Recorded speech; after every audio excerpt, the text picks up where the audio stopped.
पुढच्या बातमीकडे आपण वळूया। अंबाजोगाई या ठिकाणी अजित पवार यांच्या सभेला धनंजय मुंडे अनुपस्थित आहेत।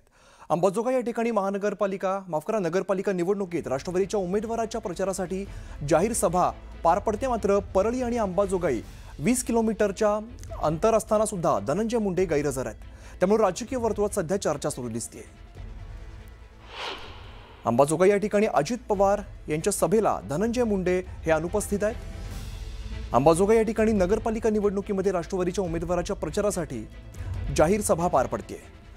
आमचे प्रतिनिधी सुरेश जाधव आपल्याला या संदर्भातली अधिकची माहिती देत आहेत। सुरेश, आपण बघतोय खरं तर अंबाजोगाई या ठिकाणी नगरपालिका निवडणुकीत राष्ट्रवादीच्या उमेदवाराच्या प्रचारासाठी सभा पार पडते, मात्र यामध्ये धनंजय मुंडे कुठे दिसत नाहीयेत।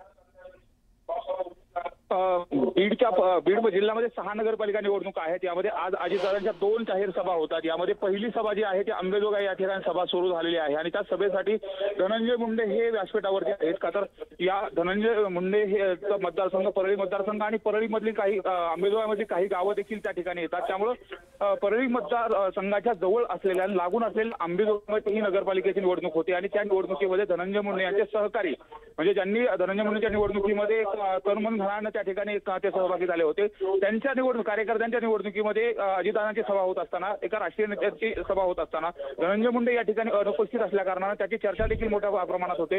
विशेषतः धनंजय मुंडे यांची परळीमध्ये आज प्रचाराची सभा देखील झाली।